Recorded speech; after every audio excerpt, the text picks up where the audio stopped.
ধন্যবাদ জাহিদকে। আজকের মহাসপ্তমী শুভ সন্ধ্যা। আমি প্রথমেই কালিকাতলা আমরা সবাই পূজা কমিটির সদস্যদের ধন্যবাদ জানাবো এবং তাদের জন্য সবাই মিলে একটা করতালি দিয়ে অভিনন্দন জানাবেন। আমি আশা করি আমার দিদিরা বোনেরা আছেন, আমার সমবয়স্ক বয়োজ্যেষ্ঠ ছোটরা আছেন, আমি সকলকে ধন্যবাদ জানাই। আমরা 3 দিন ধরে বিভিন্ন জায়গায় এই পূজা উদ্বোধন করছি, কোথাও আমরা পূজাতে যাচ্ছি। যেভাবে জাতি ধর্ম বর্ণ নির্বিশেষে সবাই মিলে ঐক্যবদ্ধভাবে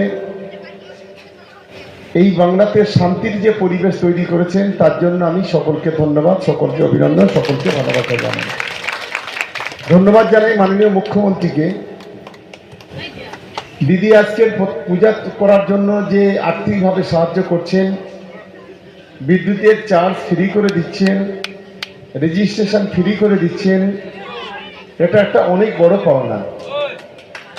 তাই আমি কালিকাতলাবাসীকে আমি সবার প্রতি আমার ভালোবাসা রইল। কালিকাতলা হচ্ছে শান্তিপ্রিয় জায়গা। এখানে সব ধর্মের মানুষ তারা কাঁধে কাঁধ মিলিয়ে হাতে হাত মিলিয়ে সকলে মিলে একসঙ্গে চলে এবং কালিকাতলা হলো আমার পরিবারের মতো আমি দেখি। তাই সকলে আগামী কদিন উৎসব আনন্দে মুখরিত হবেন। সবাই ভালো থাকবেন, সবাই সুস্থ থাকবেন। সকলকে নমস্কার জানিয়ে আমার বক্তব্য শেষ করছি।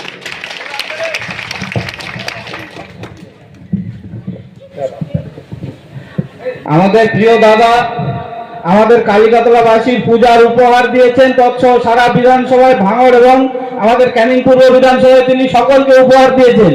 আমাদের কালিকাতলা বাজার আমরা সবাই এই পূজার কমিটির উপলক্ষে এই পূজা কমিটির পক্ষ থেকে কালিকাতলা অঞ্চলের সকল নেতৃবৃন্দ তার হাতে একটা ছোট্ট উপহার তুলে দিচ্ছেন। একটু হাত দাও, সবাই মিলে একটুখানি ধরো।